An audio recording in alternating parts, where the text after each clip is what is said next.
my cup. I'ma keep these laws until the time is up. It still feels like I ain't did enough. Even though I do the work, it still feels like it ain't enough. Mud on my shoes, I know you see the scuff. We've been through the struggle, yeah, these times are rough. Forgive me of my sins, I know I did too much. So I do the work, but it still feels like it ain't enough. I'm trying to stay blessed on the right hand. Tunnel vision with the kingdom in my sight, man. Keep the laws, keep the faith, that's the right plan. I remember them times that I was locked in a can. Free my people that are down in them prisons. Lord, forgive them for they were lacking that wisdom. We've been through the trials, but we take it to the chin. You see, even though we lose, we still seem to win. Mud on my shoes, I was walking reckless. Wickedness was like a plague, it was so infectious. I had to quarantine from sin and cut off the nexus. We were taught the ways of evil from our own oppressors. The truth is not a game, ain't no third chances. I remember the wide road lost with the masses. Tried in the furnace of fire, I hope to see the ashes. Enduring to the end, no matter the circumstances. I keep that water in that wine filled in my cup. I'ma keep these laws until the time is up. It still feels like I ain't did enough. Even though I do the work, it still feels like it ain't enough. Mud on my shoes, I know you see the scuff. We've been through the struggle, yeah, these times are rough. Forgive me of my sins, I know I did too much. So I do the work, but it still feels like it ain't enough. The chariots are coming, the curses of these nations. Boots on the ground, teaching the laws, my occupation. Before the Lord comes, you know you gotta get right. Keep the kingdom in your vision, keep it right up in your sight. Stay on the narrow path, turn out to the left or the right.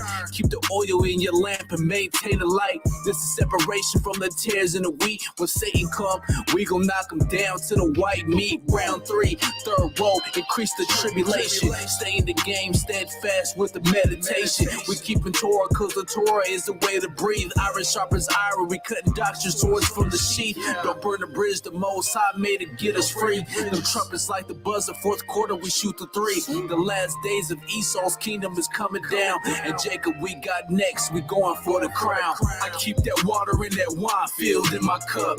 I'ma keep these laws until the time is up. It still feels like I ain't did enough. Even though I do the work, it still feels like it ain't enough. Mud on my shoes, I know you see the scuff. We've been through the struggle, yeah, these times are rough. Forgive me of my sins, I know I did too much. So I do the work, but it still feels like it ain't enough.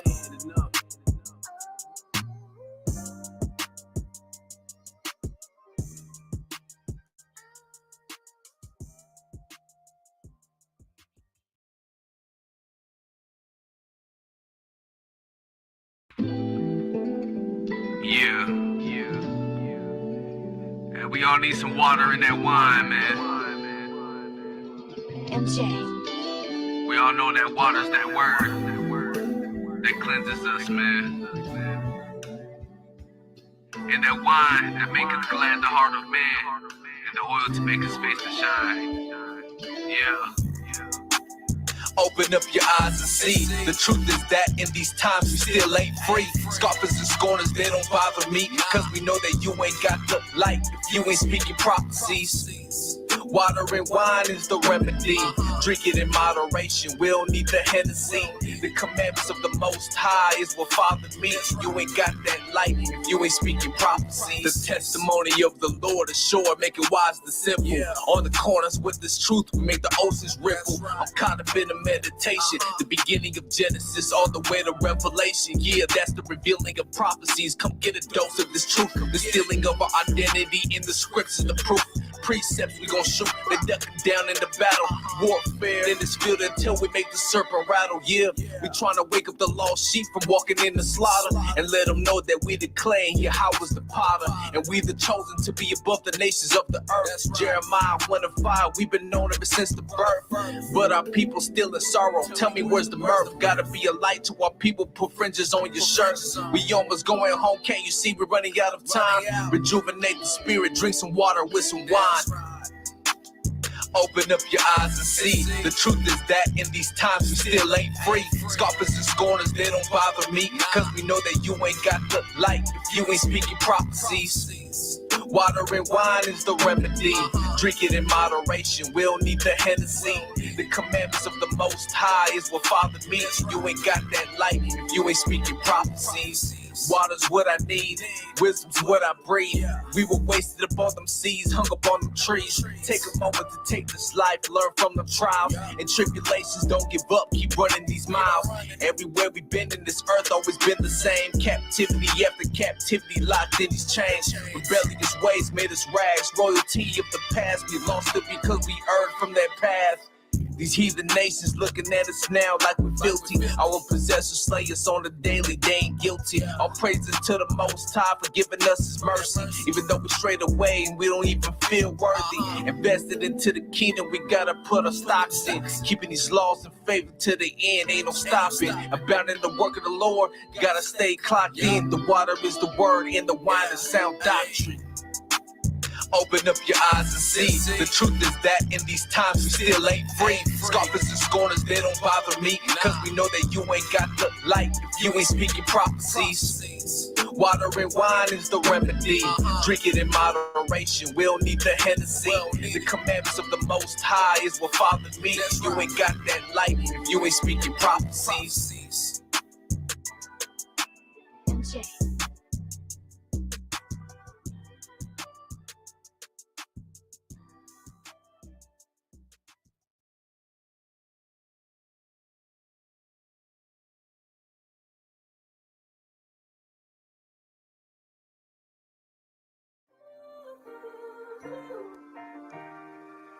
Hey, you know what's crazy, man? We be at camp most of the time, man. We ask the people, man, do y'all believe in the Bible? Do y'all believe in the Most High? Right? They say, yeah, they do. Hey, y'all got time to hear a verse? And they say, no, man. They say they ain't got no time. It's crazy, man. You see, our people are lost. Hosea 4 and 6, man, our people are destroyed for the lack of knowledge, man. And we be out there every week in and week out, man.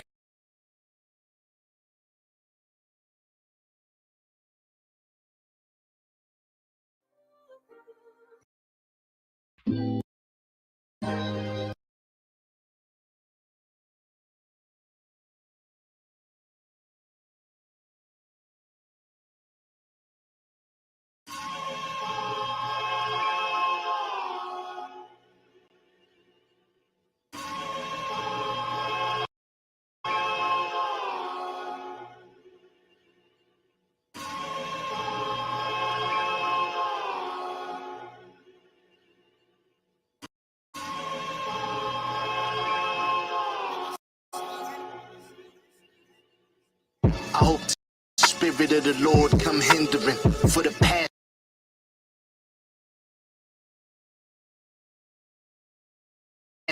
That evil and false fisherman. I hope his hands get sweaty, he starts shivering. I hope he dropped the baby at the motherfucking christening. I've only been saved from my belligerence.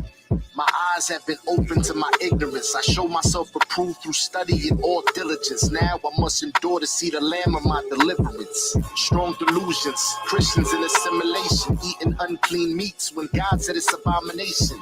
They made a career off molestation, follow their doctrine. I'd rather get a vaccination. The Lord says, woe be unto the pastors that destroy and scatter the sheep of my pasture. It's all praises to Yahweh God for the atonement of the blood of Yahweh. Long live the King, King of kings and Lord of lords of Yasharala, to whom pertain the laws. Long live the King. I seek to find the sheep that are lost, to follow you as I carry my cross.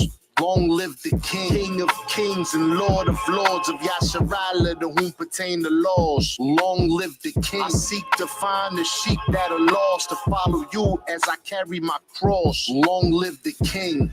Long live Yahweh Shah Mashiach, Mawaf Lak that be trying to plot. The blood of the lamb is how we were bought, but these fake pastors trying to keep your spirit trapped and locked. False prophets, false teachers that'll breach your spirit. When the trumpets sound, they gon' wish they ain't hear it. This is the truth that these churches trying to hinder. They can't figure it out like the Riddler. They better catch up. Why?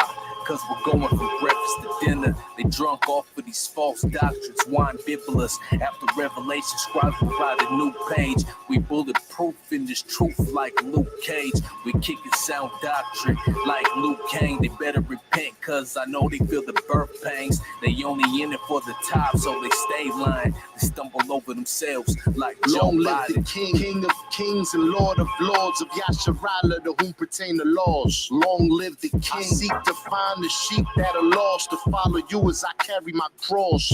Long live the King, King of kings and Lord of lords, of Yasharala, to whom pertain the laws. Long live the King. I seek to find the sheep that are lost, to follow you as I carry my cross. Long live the King.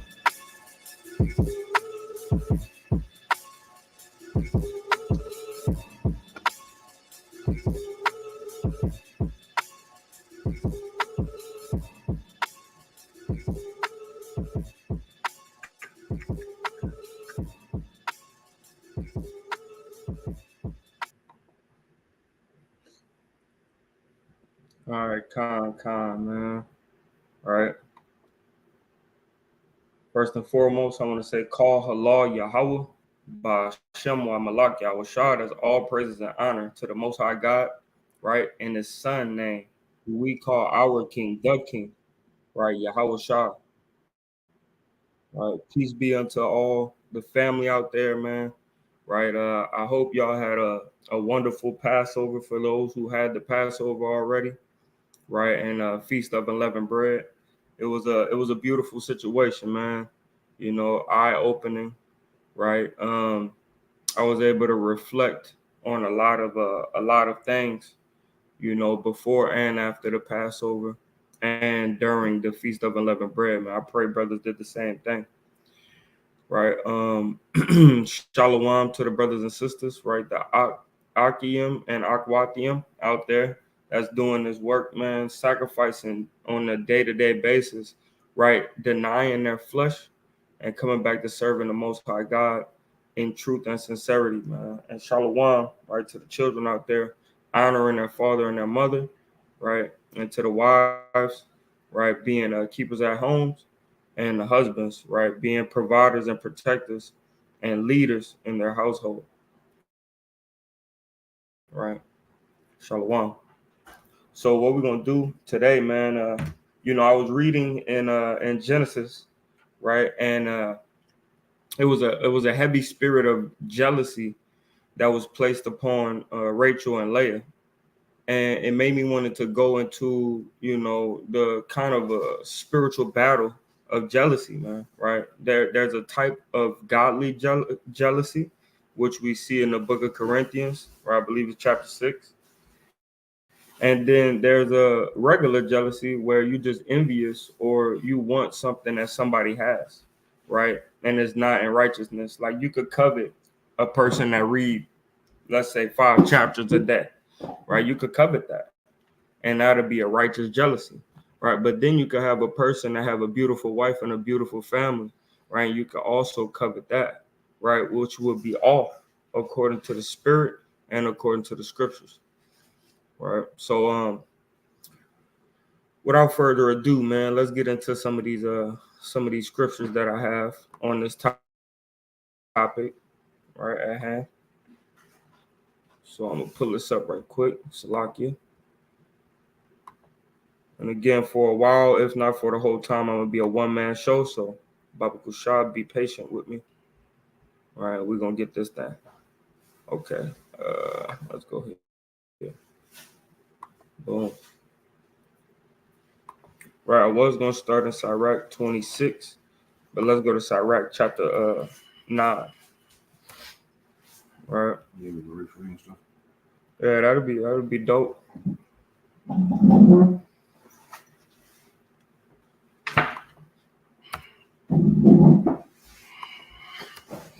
Hold on, Salaki Israel. Computer tripping.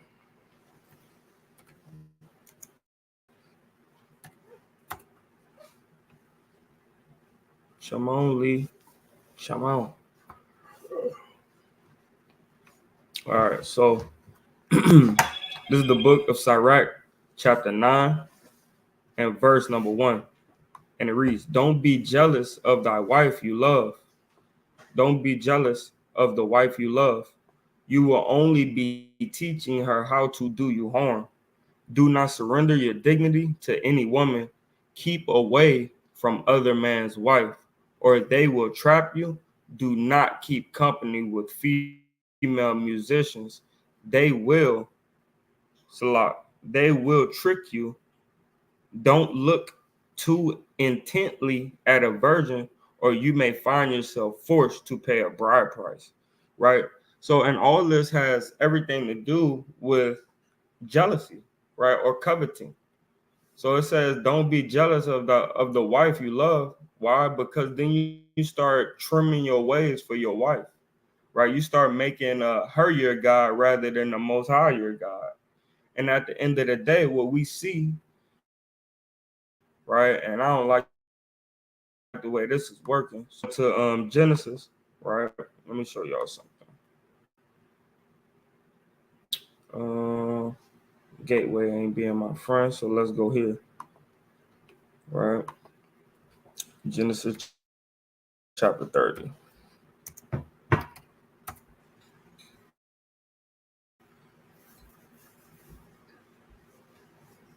So when we go into Genesis, right, chapter 30, and verse number 1, it says, hold on, let's go. We're going to start at 29, right? Genesis chapter 29.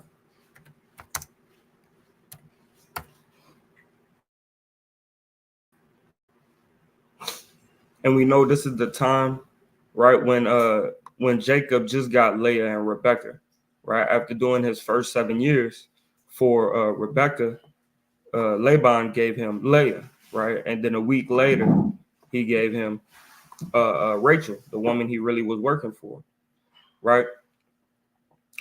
So, but okay, this is this is how it all started, right? Let's go here. Hold on. All right. So we're gonna start at Genesis 29 and 14. And Laban said unto him, surely thou art my bone and my flesh, right? That's also showing, right, that when it says that he took woman out of man and took a rib out, right? It's just saying that she was family, right? It says, and Laban said unto him, surely thou art my bone and my flesh. And he abode with him the space of a month. And Laban said unto Jacob, because thou art my brother, right? Really, he's his nephew, right? Shouldest thou therefore serve me for naught? Tell me, what shall thy wages be? And Laban had two daughters. The name of the elder was Leah, and the name of the younger was Rachel. And Leah was tender-eyed, but Rachel was beautiful and well-favored. And Jacob loved Rachel and said, I will serve thee 7 years for Rachel, thy younger daughter. And Laban said, it is better that I give her to thee than that I should give her to another man. Abide with me. And Jacob served 7 years for Rachel, and they seem seem unto him but a few days for the love he had to her. Right? So then Laban, what? Jacob, verse 21. And Jacob said unto Laban, give me my wife, for my days are fulfilled, that I may go unto her. And Laban gathered together all men of the place and made a feast. And it came to pass in the evening that that he took Leah his daughter and brought her to him, and he went in unto her. So they had a feast, right? They're more than likely drinking and things like that, and it becomes night, right? It's nighttime, and he sends Leah in there, right? And Jacob went in unto her, and then this happens. And Laban gave unto his daughter Leah Zilpah his maid for an handmaid. And it came to pass in the morning, behold, it was Leah. And he said unto Laban, what is this that thou hast done? Did I not serve thee for Rachel? Wherefore then hast thou beguiled me? Right. So he's like, hey man, you played me. I was working for Rachel, not Leah. And Laban said, it must be not so done in our country, right? We have a custom that we keep up. And what is that custom? To give the younger before the firstborn, right? So it's a custom in the country, right, of Haran, also our country, right? The Israelites, well, not the Israelites, but right, the Hebrews was dwelling there. Laban is Nahor's son, right, which is the brother of Abraham, right? So it says it's in the custom to what? To give the is not the custom, right, to give the younger before the firstborn. So the firstborn has to be given first, right? Fulfill her week, and we will give thee also for the service which thou shalt serve with me yet 7 other years. So you're gonna, hey, look, wait a week, and you're gonna have to serve me another 7 years for my daughter Rachel. Jacob did so and fulfilled her week, and he gave him Rachel, his daughter, to wife also. Right. So here we go. We see that what Jacob loved Rachel. He didn't want Leah, right? But he got beguiled into taking both of them. Why? Because Laban knows, okay, you're my sister's son, right? Also, my because Abraham, right, is the brother of Laban. So it's like you're my cousin or my nephew, and right, you're my nephew, and you're my sister's son as well. So you're my nephew basically 2 times. And it says what? Then he goes in to say in verse 31, right? It says, when the Lord saw that Leah was hated, right? Hated meaning despised, right?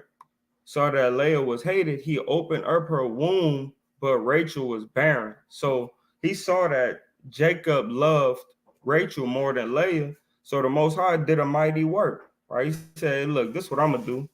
Right, I'm gonna make sure Leah is able to bear you children, but Rachel will not. Right, and then Leah has Reuben. Right, then Leah has Simeon. Then Leah has Levi, and Leah has Judah. Right. So now we get into chapter 30. If it'll let me get there.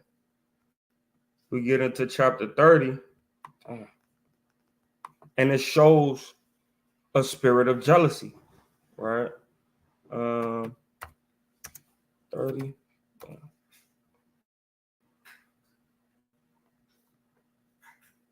And it shows us a spirit of jealousy, right, that came upon Rachel. And when Rachel saw that she bare Jacob no children, Rachel envied her sister, right? What did that word envy mean? Jealous, right? To be jealous.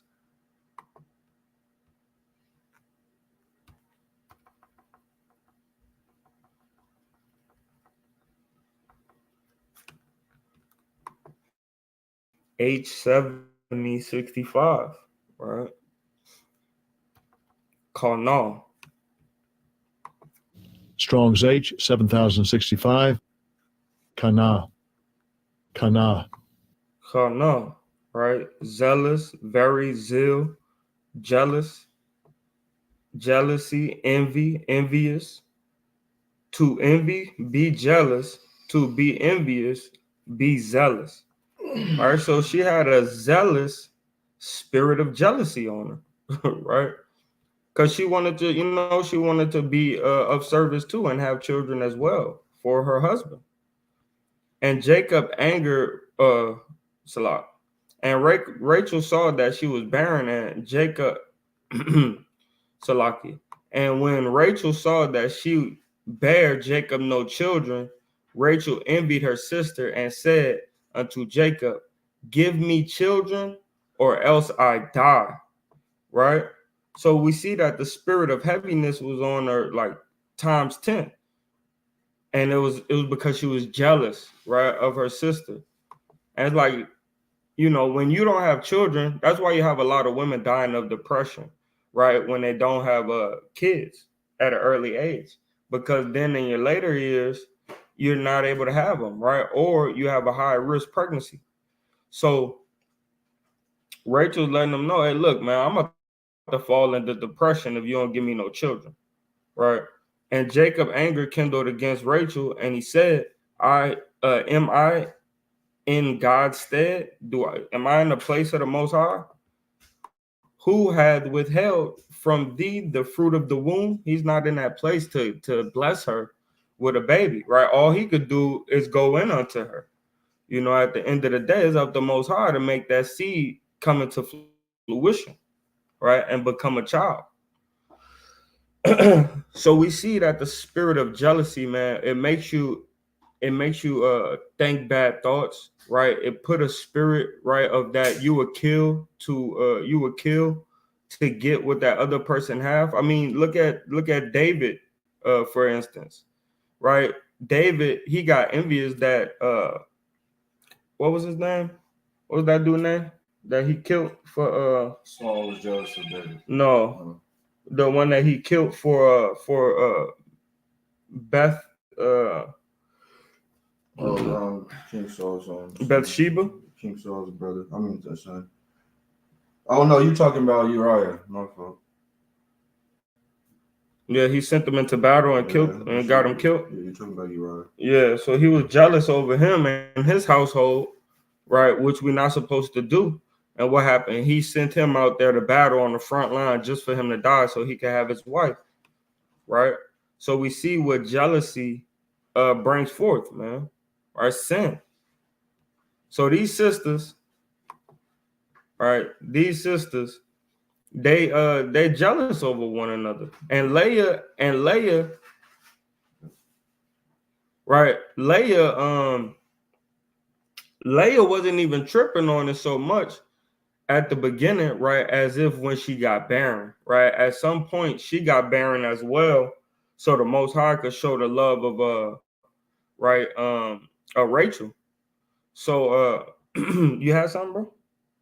Okay, go. Come.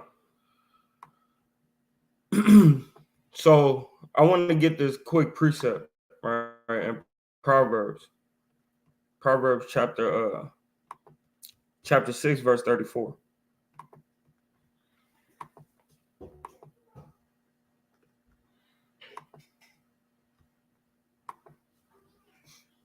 I don't like this translation. Let me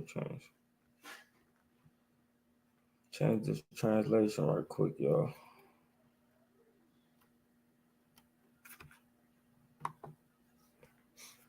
This is the book of Proverbs, chapter 6, and verse number 34. A husband is never angrier than when he is jealous. His revenge knows no limits, right? Same thing with man or woman, man, right? A man or a woman, man, is never angrier than when they're jealous, man, right? That's why you have women, they got the spirit of envy or jealousy on them so bad that you just turn your head to look at a woman, right? And they'll sock you in the face, man, or create a problem, right? Or smack you, right? What you looking at her for? Right. And then you have men the same way. Where you going? Who you went to see? Where you went over here? Right. And all that is, man, to be honest, is you being insecure, right? For a man, also is you knowing your wife and you trying to keep her safe from sin, right? Or you're not knowing your wife and you just don't trust her from other situations you have been in, right? So we need to understand that jealousy is gonna kill us, right? Or have us to do something stupid like kill somebody else or commit sin, right? All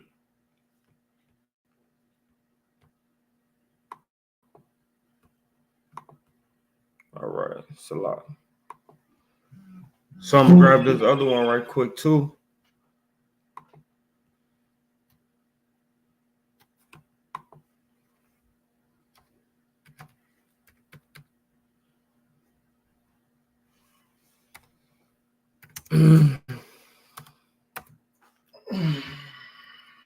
This is the book of Proverbs, chapter 27 and verse number 4.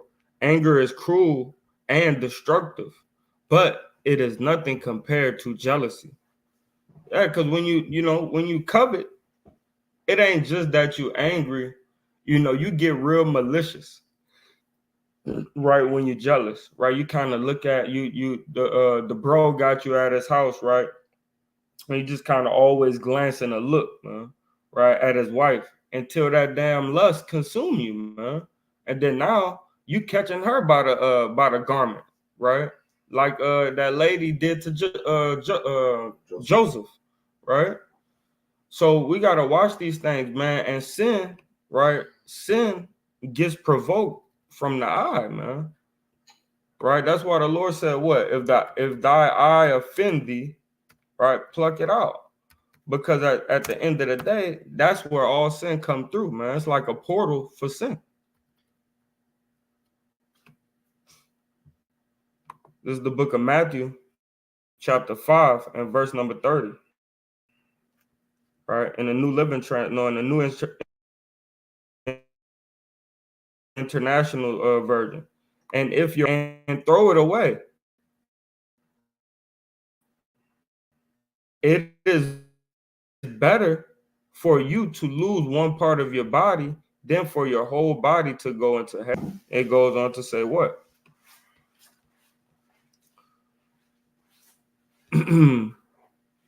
Oh, 29. If you're Salah, that's the one I wanted. If your right eye causes you to stumble, gouge it out and throw it away. It is better for you to lose one part of your body than for your whole body to be thrown into hell.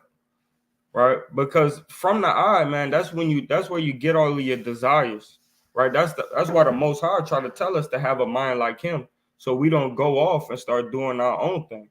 Because like Jeremiah 17:9 says, the heart, right, the la'ab is deceitful and wicked above all things, man. Right, so we really have to watch our train of thought, but we get enticed by the eyes. That's why when you have a consumer mindset, right, most people, what they do, they scroll down different websites, man, right, and see how much what they could buy for what price, and and eventually you done spent $300 and you don't even know, right?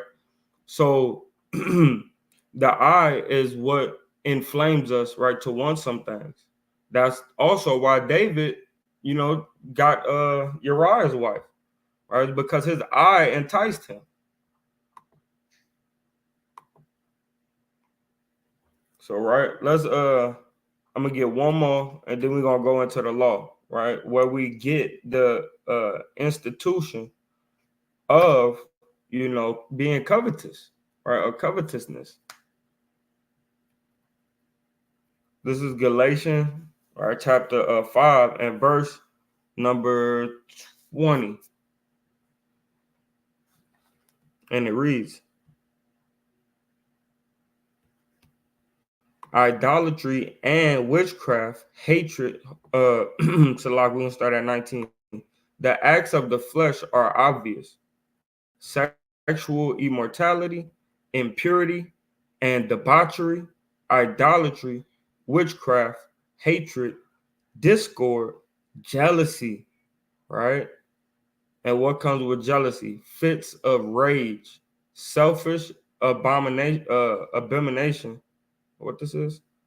Ambition,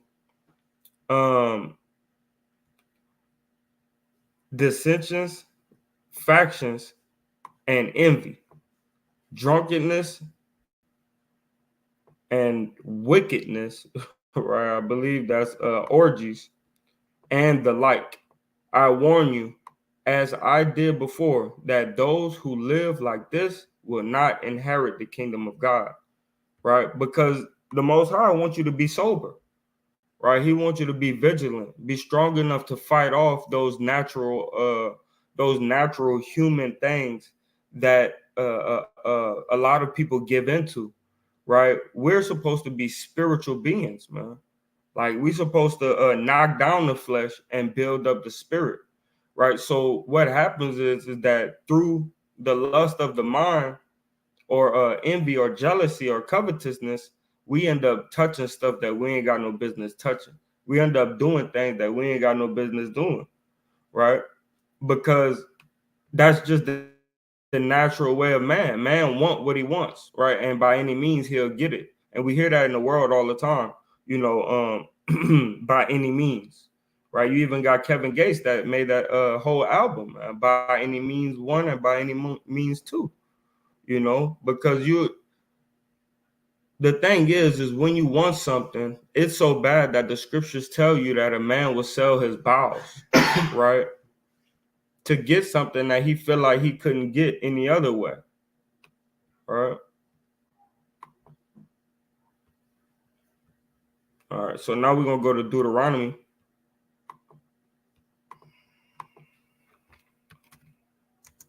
Chapter 5. Deuteronomy 5 and 21.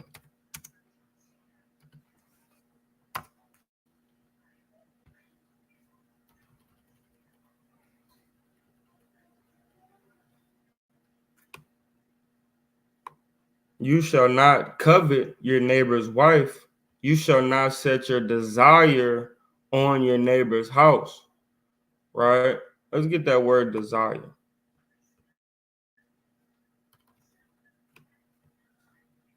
Let's see, Strong's.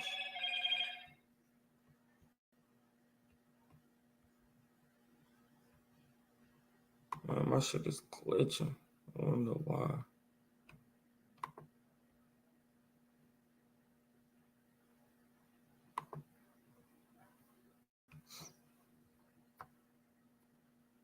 Let's get that word desire.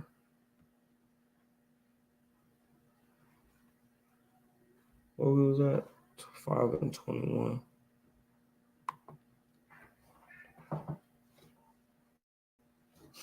That same word, right? Or the root of it is the same. Kamad. On. Salat. Hold on, family.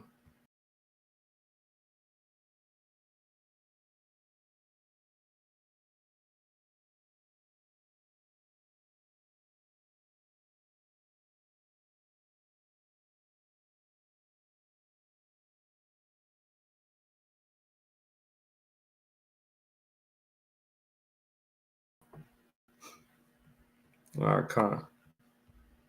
So it said kamad, right? To desire, take pleasure in, attract, coveted, delight, desirable, desire, right?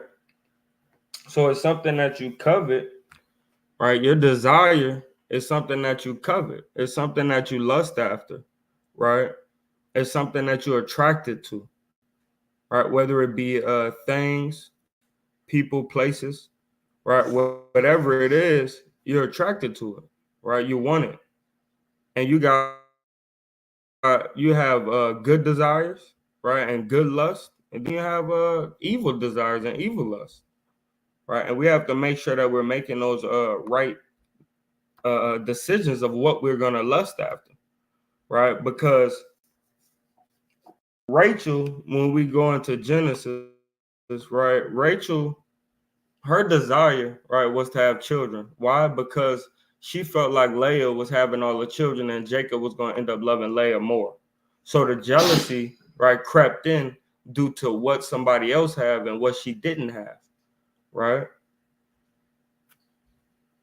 So and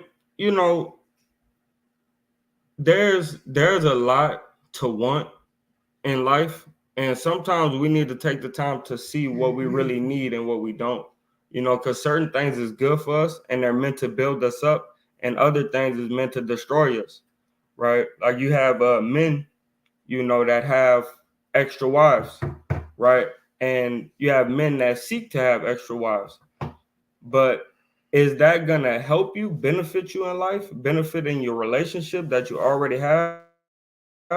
Or is that going to destroy you, your life, and a relationship that you already have, right? And then that's the pros and cons, or the things that you have to weigh out to see what's really important, right?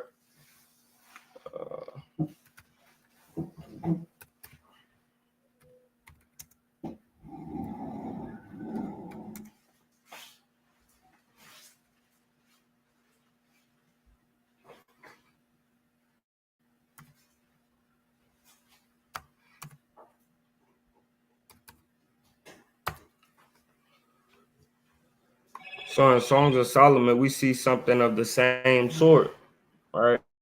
It says Psalms 8 and 6. I aroused under you an apple tree. I don't think this is what I want. Let me see.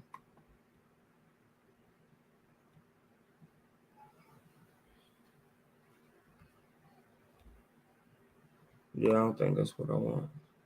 It's a lot.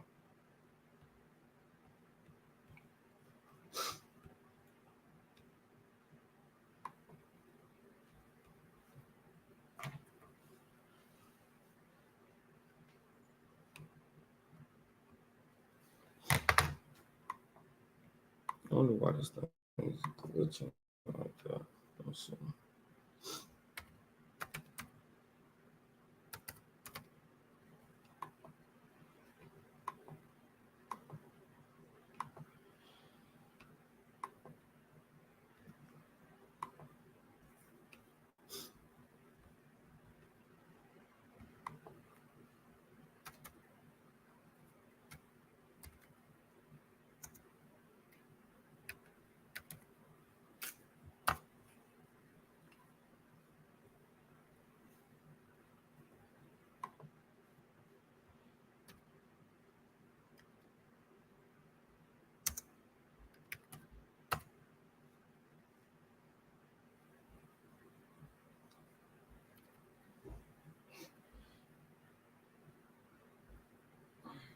Kind of Psalms 119 and verse number 34, it says, what? Give me understanding, and I shall keep thy law.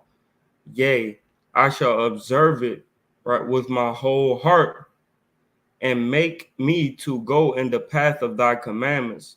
For therein do I delight. Incline my heart unto thy testimony, and not to covetousness.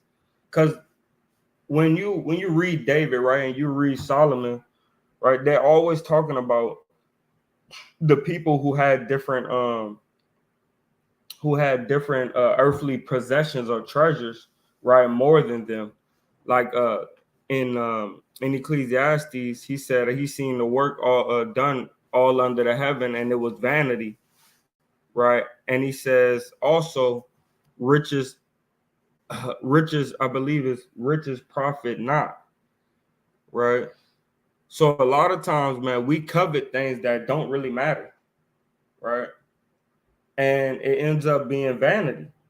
And we think that we need those things, but you really just need enough to suffice, man. Like Paul said, I'm content, whether I be abased or I be or I bound. I'm content.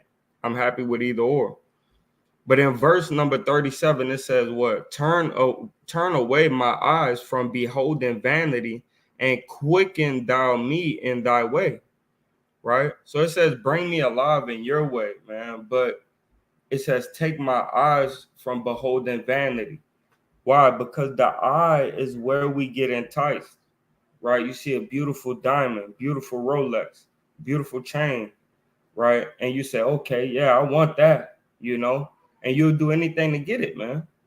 Right? Like where I'm from, man, our thing was, we see a beautiful gun, right? And it, like, for a lot of us, it didn't even care if that was our homeboy or not. We needed that gun, right? So you have certain people that would do different manipulation or maliciousness and to be able to get that pistol, right? One brother take him, go by some female's house, and the other brother go in his house and grab his rod, right? Grab his pistol, right?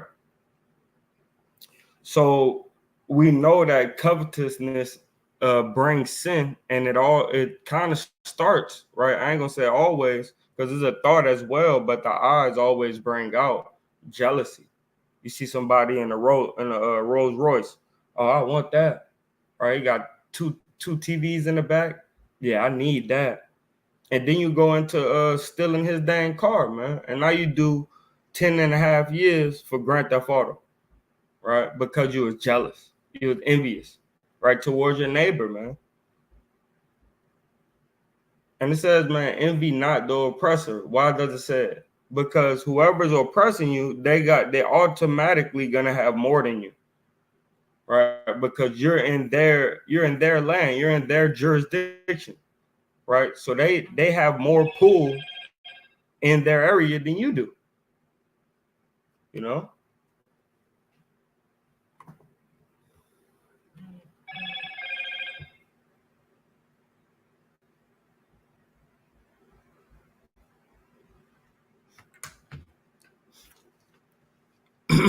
Con. So Salakia, let me pull this up on the screen.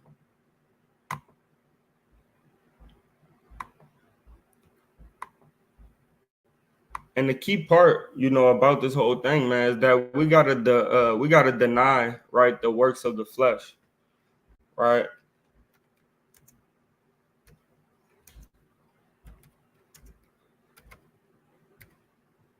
And you know, you got some brothers going into Passover, some brothers coming out of Passover, and that was the whole practice, right? That's the whole practice before you get into celebrating the Passover, is denying the works of the flesh. And in Galatians, right, chapter 5 and verse 19, what it says, now the works of the flesh are manifest, which are these: adultery, fornication, uncleanliness, lasciviousness. We just read this, right? And it goes into lust, envy, right? And different things of the sort. So we need to deny the flesh daily. And the way that we do that is creating good habits. A lot of us, man, we have too much free time on our hands, right? And that creates, like my auntie was telling me yesterday, you know, that's the idle man is the devil. Idle mind is the devil's playground, right? He could do backflips and cartwheels and everything in there. Why? Because you got too much time on your hands.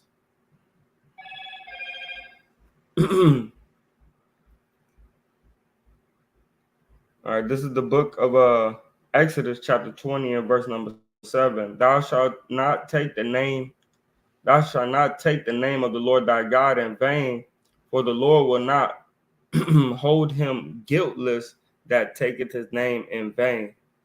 I don't think that's it. Let me see. Hold on. There we go. Verse 17, Salakia. Thou shalt not covet thy neighbor's house. Thou shalt not covet thy neighbor's wife, nor his manservant, nor his maidservant, nor his ox, nor his ass, nor anything that is thy neighbor's. I mean, and yeah, you cannot covet your neighbor's house or his things. However, if you want something that you see your neighbor has, go search for your own, right? That's why you see in First Corinthians, he says, let every man have his own wife, right? Because you have people that was taking, you know, other men's wife. Why? Because he was covered in their house, literally, right? You could see a man with a good wife and you could say, man, I want that one day, right? And you go find your own wife and you make that happen, right? Bring it. I think it's right here. Next chapter. I think it's chapter 5. Con. So it says, this is First Corinthians chapter 5 and verse 1. It is reported commonly that there is fornication among you, and such fornication has not so much as been named among the Gentiles, that one should have his father's wife. Right. So that was a high level of covetousness, man, a high level of jealousy, right? That a son wants to take his father's wife, right? So we need to see these spirits, man, and be able to throw these spirits to the side, man, right? Because all of it is a fleshly thought, right? And we all have fleshly thoughts, right? We don't act on those things, but Yahushua said, even even your thoughts are coming to will go into judgment, right? And in Ecclesiastes, we see that it was said, man, that every work, whether it be good or evil, done in secret, right, the Lord will judge. Ecclesiastes chapter 12 and verse 14. For God shall bring every work into judgment with every secret thing, whether it be good or whether it be evil. Right? And jealousy, if it's not righteous jealousy, man, it's evil. You're desiring something that's not yours. Right? When you could come up with the ends and the means to be able to get whatever whatever you want, and you can make it yours, man. Be your possession instead of trying to take somebody else's possession. Right?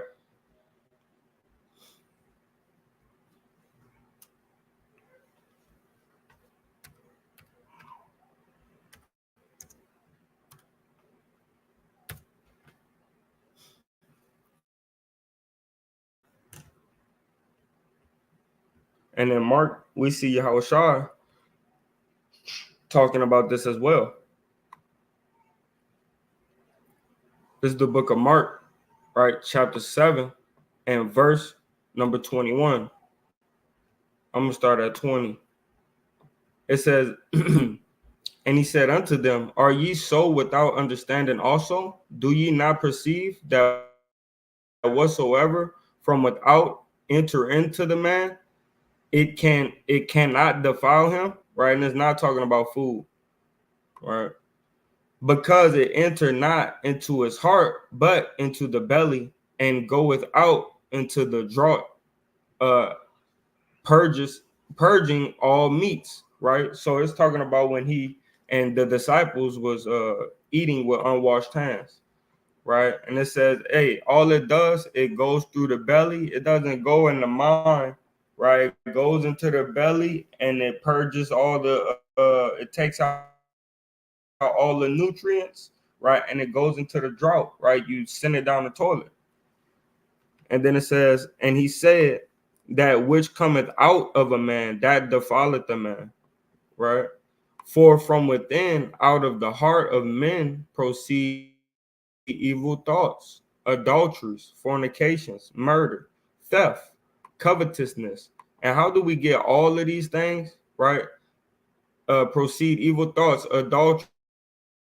What is that? Covetousness. Fornications. What is that? Covetousness. Murder. How you get murders? Covetousness. Thefts. How you get thefts? Covetousness. Everything is based off of covetousness. That's how you get that. That's where sin comes from. It derives from you coveting, man. Other gods. You see people, they're flourishing, they getting gold, silver, and all these things, and they're praying to this god, right? Molech or whatever, right? And burning human bodies to this god Molech. And nice this and nice that. I'm gonna go ahead and go deal with that god as well.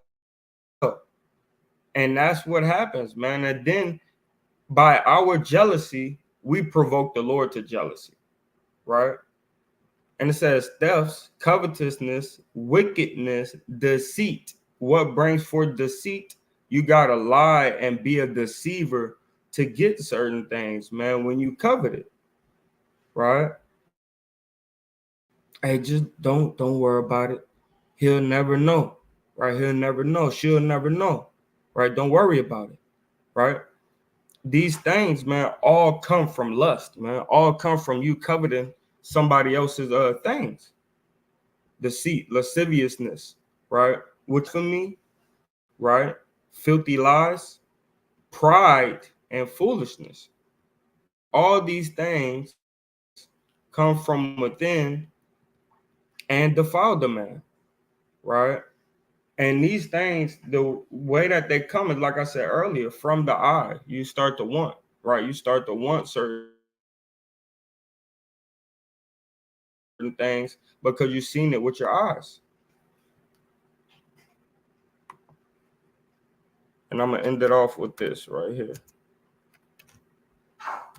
All right, Romans chapter 13.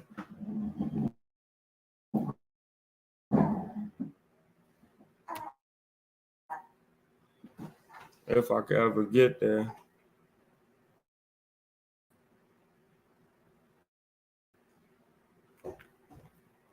It's a lucky, y'all. My computer kind of loading slow. I think we got a lot of devices on the Wi-Fi, but we're gonna still try to go through this thing.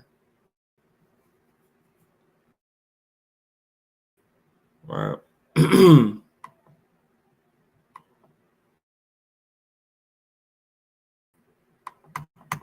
Come on. Piece of garbage.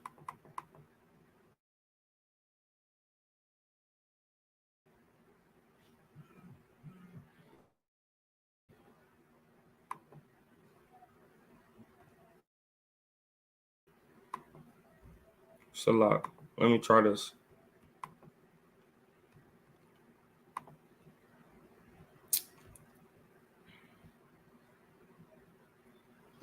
Get it. I'm just gonna read it from the text. Y'all could pull out y'all Bibles if you already don't have them out. This is the book of Romans, all right, chapter 13 and verse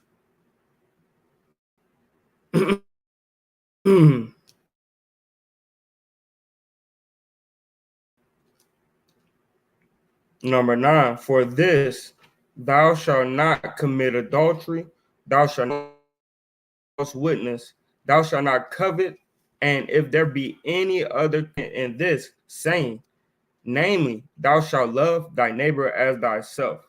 Right? And when you love your neighbor, him to be able to possess his possessions. No, you're gonna grind and you're gonna go get your own and be able to even share with your neighbor and give him certain things. Right? You go buy 4 oxen, right, and you slay oxen so you could go ahead and eat and feed your family, right? When all you have to do is ask, man. But the thing is that jealousy, flesh, is how we get corrupted, man, by giving in to diverse temptations, right? Yourself up to, right? It could be the different food choices that you choose. It could be choosing Gatorade over water, right? It could be choosing Sprite, right, over alkaline water, right? These decisions that we make on a day-to-day basis, man, determine our outcome in life, right? And the more that we covet things, is the more that we die. Because in Romans also, chapter 6 and verse number 23, it tells us what? It says, for the wages of sin is death, but the gift of Yahweh is eternal life through Yahweh Shai Mashiach, our Lord. Right? So we see that sin bringeth forth death. So when we covet or we're gluttonous and we want more, okay, now you're eating too much. You're taking too much. You're not giving anything, right? Blessed is he that receiveth, but a person that gives with a cheerful heart is even more blessed than that receiver, right? Because you know what this person needs and you give him that, right, to make him sufficient.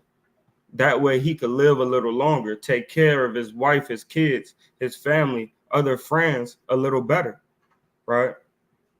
So I'm gonna leave off with this closing precept. All right, because this is the biggest thing that we need to do. And a lot of times, man, we forget this, man. Right? This is the book of Psalms, chapter 71 and verse number 1. In thee, O Yahweh, do I put my trust. Let me never be put to confusion. Deliver me in the day of righteousness and cause me to escape. Incline thy ear unto me and save me. First thing he said was what? In thee, O Yahweh, do I put my trust. So we're going to always put our trust in the Most High, man. And all praises, honor, and glory goes to him. Right? And with that, I want to say, Kwam Yashala and Shalom.